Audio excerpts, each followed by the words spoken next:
अस्सलाम वालेकुम all viewers. सबसे पहले मैं आपको वेलकम करता हूं जो मेरा यूट्यूब चैनल है उसके ऊपर मेडिक्स विद नासिर। जो मेरा आज का टॉपिक है वो है बैक्टीरिया। जो आज हम सीखेंगे वो है बैक्टीरिया। बैक्टीरिया क्या होते हैं और बैक्टीरिया की आगे क्लासिफिकेशन क्या है और बैक्टीरिया की आइडेंटिफिकेशन कैसे होती है। सबसे पहले हम आ जाते हैं कि बैक्टीरिया क्या होते हैं। बैक्टीरिया तो सबसे पहले ये आ जाते हैं कि ये प्रोकैरियोट्स होते हैं जिनके अंदर वेल डिफाइंड न्यूक्लियस नहीं होता और ना ही इनके अंदर मेम्ब्रेन बाउंडेड ऑर्गेनेलीज होते हैं, जिस तरह माइटोकॉन्ड्रिया और लाइसोसोम्स वगैरह हो गए, इनके अंदर नहीं होती। सबसे पहले जो बैक्टीरिया हैं ये माइक्रोस्कोपिक हैं, सिंगल सेल्ड ऑर्गेनिजम्स हैं जो कि बहुत ही डाइवर्स इन्वायरमेंट्स के अंदर जिंदा रहते हैं। Live in soil, oceans and inside the human gut. Women के गट के अंदर भी रहते हैं। सबसे पहले तो वही बात है कि हमें बैक्टीरिया का पता होगा तभी हम उनकी उनकी करेक्टरिस्टिक्स का पता होगा, तभी हम उनकी क्लासिफिकेशन पर जाएंगे और फिर उनकी आगे आइडेंटिफिकेशन पर जाएंगे।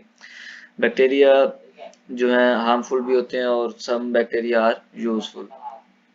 सबसे पहले जो स्ट्रक्चर है बैक्टीरिया का वो देख लेते हैं। इसके अंदर आ जाता है प्रोकैरियोटिक सेल स्ट्रक्चर के अंदर साइटोप्लाज्म आ गया है जो कि ये water field like fluid like जो है मटेरियल है इनसाइड, ये आप देख सकते हैं। और इसके साथ साथ ये न्यूक्लियाइड शो करवा रहा है और बैक्टीरिया के अंदर फ्लैजिला होते हैं ताकि मूवमेंट वगैरह हो सके।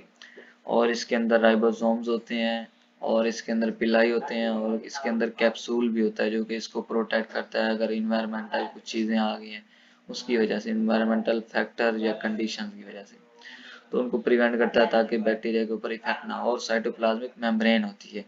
ये जब हमें स्ट्रक्चर का पता लग गया तब हम इसके आगे फर्दर देखते हैं क्लासिफिकेशन। बैक्टीरिया की क्लासिफिकेशन किस बेसिस के ऊपर होती है वो ये लिखी हुई है कि एक तो स्टेनिंग की बेस के ऊपर हम क्लासिफाई कर सकते हैं और बैक्टीरिया की शेप के ऊपर हम क्लासिफाई कर सकते हैं और ग्रोथ एंड न्यूट्रिशन की बेस के ऊपर। इसका ये है कि कुछ बैक्टीरिया एरोबिक हैं, कुछ एनारोबिक हैं, कुछ फैकल्टेटिव एनारोबिक हैं, उनकी बेस के ऊपर भी हम जो है बैक्टीरिया को क्लासिफाई कर सकते हैं। कुछ लैक्टोज फर्मेंटिंग है, कुछ लैक्टोज नॉन फर्मेंटिंग है, कुछ मैनिटोल को फर्मेंट्स करते हैं, कुछ नहीं करते। ये सारे आगे क्लासिफिकेशन है। और कुछ के अंदर फ्लैजिला प्रेजेंट होते हैं, कुछ के अंदर एक प्रेजेंट होता है, किसी के अंदर दोनों कॉर्नर्स के ऊपर फ्लैजिला प्रेजेंट होते हैं। ये सब उसकी। और कुछ बैक्टीरिया जो हैं मोटिलिटी शो करते हैं और कुछ नहीं करते। ये अब इन सब बेसिस के ऊपर जो है बैक्टीरिया की क्लासिफिकेशन होती है। उन बेसिस ऑफ स्टेनिंग के ऊपर हम बात कर लेते हैं कि बैक्टीरिया स्टेनिंग की बेसिस के ऊपर कितने टाइप्स के हैं। 3 टाइप्स के हैं। ग्राम स्टेनिंग बैक्टीरिया होते हैं, एसिड फास्ट स्टेनिंग बैक्टीरिया होते हैं और एल्बर्ट स्टेनिंग बैक्टीरिया होते हैं। सबसे पहले हम डिस्कस करेंगे ग्राम स्टेनिंग बैक्टीरिया के ऊपर। इनके अंदर ग्राम स्टेनिंग जो इजाद हुई थी वो डैनिश बैक्टीरियोलॉजिस्ट थे हांस क्रिश्चियन ग्राम, उन्होंने इजाद किया था। Based on this section bacteria classified into gram positive and gram negative bacteria, the cell wall composition differences make difference. तो उसने ये किया, जो डैनिश बैक्टीरियोलॉजिस्ट था उसने एक रिएक्शन करवाया बैक्टीरिया के ऊपर जो कि उसकी सेल वॉल की बेस के ऊपर था। उसकी वजह से कुछ बैक्टीरिया को ग्राम पॉजिटिव कहा गया और कुछ को ग्राम नेगेटिव बैक्टीरिया कहा गया। इसका प्रिंसिपल क्या है कि जो ग्राम रिएक्शन होता है ना वो बैक्टीरिया की जो सेल वॉल है उसकी परमिएबिलिटी के ऊपर डिपेंड करता है। अगर उसके अंदर पेप्टाइडोग्लाइकेन ज्यादा है in case of gram positive bacteria, तो वो जो ग्राम रिएक्शन है वो और तरह का कलर शो करेगा। और उसके अंदर अगर जो पेप्टाइडोग्लाइकेन्स हैं वो अगर कम है, लेयर्स उसकी कम है, तो वो और तरह का रिएक्शन शो करेगा on the basis of different stains. क्योंकि इसके अंदर एक तो स्टेन यूज करेंगे, फिर हम फिक्सेटिव यूज करेंगे, फिर मॉर्डेंट यूज करेंगे और फिर जो है काउंटर स्टेन यूज करेंगे। जो ग्राम पॉजिटिव बैक्टीरिया होते हैं, जो क्रिस्टल वायलेट डाई जो है जब उनके अंदर हम उनको स्टेन करेंगे तो वो जाकर जो बैक्टीरिया की जो सेल वॉल है पेप्टाइडोग्लाइकेन उसके अंदर जाकर ट्रैप हो जाएंगे और उसको कलर दे देंगे। तो इसके अंदर ये होगा, जो ग्राम नेगेटिव बैक्टीरिया होंगे उसके अंदर जो पेप्टाइडोग्लाइकेन लेयर है वो थिन होती है, बहुत कम होती है और उसके अंदर लाइपोपॉलीसेकेराइड की मेम्ब्रेन होती है, जिसकी वजह से वो जो जो पहले हम स्टेन डालेंगे वो उससे जब हम उसके अंदर अल्कोहल या डेक्लोराइड डालेंगे तो वाश आउट हो जाएगा, क्योंकि उनके अंदर लेयर जो है पेप्टाइडोग्लाइकेन की वो कम है, जिसकी वजह से उसके अंदर स्टेन ट्रैप नहीं हो सकेगा, उसके अंदर नहीं रहेगा और जो अल्कोहल है उससे वाश आउट हो जाएगा।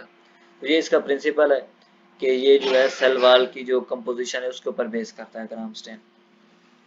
ग्राम स्टेनिंग की जो है बहुत एक इम्पोर्टेंट टेक्निक है। इसके अंदर जो स्टेन यूज करते हैं वो मैं अगर बता देता हूँ आपको, ये एक डिफरेंशियल स्टेन है। इसका मतलब ये है कि सिर्फ ग्राम पॉजिटिव और ग्राम नेगेटिव को डिफरेंशिएट करेगा on the basis of their shape and the basis of gaining stain, which type of stain it is gaining। Gram positive bacteria के अंदर देख लें तो जो पेप्टाइडोग्लाइकेन की सेल वॉल है वो बहुत थिक होती है, और जो है ये ग्राम नेगेटिव बैक्टीरिया इनके अंदर जो पेप्टाइडोग्लाइकेन लेयर है, जो सेल वॉल है वो थिन होती है, बहुत बारीक होती है या बहुत कम होती है पेप्टाइडोग्लाइकेन। इसकी वजह से जो स्टेन है वो इसके अंदर ट्रैप नहीं होता और जो काउंटर स्टेन है वो ट्रैप हो जाता है।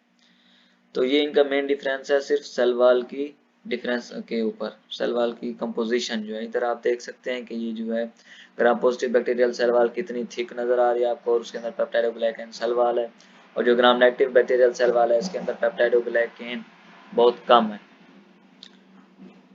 इसके अंदर जो अब हमने स्टेनिंग करनी है, ग्राम स्टेनिंग, उसके लिए हमारे पास क्या क्या रिक्वायरमेंट्स होनी चाहिए। हमारे पास क्लीन ग्रीस फ्री स्लाइड होनी चाहिए हमारे पास, और जो बैक्टीरिया जो कॉलोनी हमें हमारे पास अननोन है जिसको हमने स्टेन करना है वो कॉलोनी हमारे पास होनी चाहिए। इनोक्यूलेटिंग लूप्स होने चाहिए हमारे पास, वायर लूप होनी चाहिए जिससे हम उस कॉलोनी को स्लाइड के ऊपर प्लेस कर सकें। उसके बाद हमारे पास बंसन बर्नर होने चाहिए जिसकी वजह से हम उस स्लाइड के ऊपर जो कॉलोनी है उसको हीट फिक्स करेंगे, और हमारे पास पेंसिल मार्कर होनी चाहिए ताकि हम उसको डिफ्रेंशिएट कर सकें, और जो स्लाइड का नंबर है, जो पेशेंट का नंबर है वो हम स्लाइड के ऊपर लिख सकें। जो सबसे पहला स्टेप है वो है स्मेयर प्रिपरेशन, जिस तरह पुटिंग ऑफ बैक्टीरियल सस्पेंशन, जो हमारे पास बैक्टीरिया है उसका सस्पेंशन हमने वायर लूप के साथ लेकर जो स्लाइड है उसके अंदर हमने प्लेस करना है, और सर्कुलर फैशन गोल गोल उसको प्लेस करना है। उसके बाद एयर के साथ ड्राई करना है, और अगर वो सही से ड्राई ना हो रहा तो हमने हीट फिक्स कर लेना है। बंसन बर्नर या जो स्प्रिल लैंप है उसको चला के उसके ऊपर जो है 2-3 मरतबा हमने स्लाइड को आगे लेके जाना है बर्नर के ऊपर, फिर वापस कर लेना है ताकि जो बैक्टीरिया की कॉलोनीज हैं वो टूट ना जाए ज़्यादा हीट की वजह से। तो ये स्मेयर इस तरह बना लेना है आपने। उसके पास जो हमारे पास स्टेनिंग के रिएजेंट्स कौन कौन से होंगे, हमारे पास क्रिस्टल वैलेट होगा जो कि प्राइमरी स्टेन है। उसके बाद जो ग्राम्स आयोडीन है वो होना चाहिए हमारे पास, और डिक्लोराइजर अल्कोहल होने चाहिए, और सेफ्रानिन या फिर कार्बोल फुस्चन जो हमारे पास काउंटर स्टेन है वो होने चाहिए। जिसका ग्राम स्टोनिंग का जो प्रिंसिपल है और जो जो उसका तरीकाकार है, प्रोसीजर है वो ये है। सबसे पहले हमने स्लाइड बना ली, स्लाइड को फिक्स कर लिया, हीट फिक्स कर लिया। उसके बाद जो है हमने अब प्राइमरी स्टेन डालना है उसके ऊपर। उसके ये प्राइमरी स्टेन हमने 1 मिनट, आधा सेकंड से 30 सेकंड से 1 मिनट तक हमने उसके ऊपर रखना है। क्रिस्टल वायलेट जो स्टेन है वो डाल देना हमने, ये हो जाएगा क्रिस्टल वायलेट स्टेन। अब जो होंगे अगर ग्राम पॉजिटिव बैक्टीरिया तो उनके अंदर जाकर ये उनको स्टेन कर देगा पेप्टाइडोग्लाइकेन लेयर को, क्योंकि वो ज्यादा होती हैं। और अगर ग्राम नेगेटिव स्टेन होगा तो वो जाकर जो कम है पेप्टाइडोग्लाइकेन उनके साथ अटैच होगा, मतलब कि इतना ज्यादा प्रोमिनेंट कलर नहीं आएगा। तो उसके बाद जो मॉर्डेंट आयोडीन डालेंगे, और जो ग्राम पॉजिटिव बैक्टीरिया होंगे उनके अंदर जो आयोडीन है, आयोडीन क्रिस्टल वैलेट के साथ अपना एक कम्प्लेक्स बना लेगा, क्रिस्टल वायलेट और आयोडीन कम्प्लेक्स बन जाएगा, और ये उसी बैक्टीरिया के अंदर ही कलर दे देगा पर्पल कलर का। और अगर उन केस हम देखें ग्राम नेगेटिव बैक्टीरिया के अंदर तो ये जो कम्प्लेक्स है वो उधर नहीं बनेगा। फिर जब हम उसके अंदर डिक्लोराइजिंग एजेंट के साथ ट्रीट करेंगे दोनों स्लाइड्स को, एक के अंदर ग्राम पॉजिटिव एक के अंदर ग्राम नेगेटिव अगर हैं, जो ग्राम पॉजिटिव वाला होगा तो वो कलर वही रिटेन रहेगा, क्योंकि वो जो ट्रैप हो गया primary stain crystal violet peptidoglycan layers के अंदर, तो वो इतनी ज्यादा थिक लेयर्स हैं कि स्टेन बाहर नहीं निकल सकेगा। जो ग्राम नेगेटिव बैक्टीरिया उनके अंदर जो पेप्टाइडोग्लाइकेन लेयर है वो कम है, तो उससे जो है जब हम अल्कोहल डालेंगे तो वो जो स्टेन है वो वॉश हो जाएगा और बाहर निकल जाएगा। तो उसके बाद जब हम काउंटर स्टेन सैफ्रन डालेंगे जो पिंक कलर का है, तो वो जो ग्राम पॉजिटिव बैक्टीरिया हैं उनके अंदर तो कोई रिएक्शन शो नहीं करेगा, लेकिन जो ग्राम नेगेटिव बैक्टीरिया हैं जिनके अंदर जो कि डीकलराइज्ड हो गए हैं पहले से, तो वो उनको जाकर पिंक कलर का स्टेन दे देगा। तो ये सारा जो ग्राम स्टेन का जो प्रिंसिपल है वो बेस ही पेप्टाइडोग्लाइकेन की प्रेजेंस के ऊपर कर रहा है, जो कि सेल वॉल के अंदर कितने अमाउंट के अंदर पेप्टाइडोग्लाइकेन प्रेजेंट है। तो ये एक ग्राम स्टेन के हवाले से सारी बात थी। अगर इसमें किसी भी किस्म की कंफ्यूजन हो तो आप कमेंट सेक्शन में मुझे बता सकते हैं।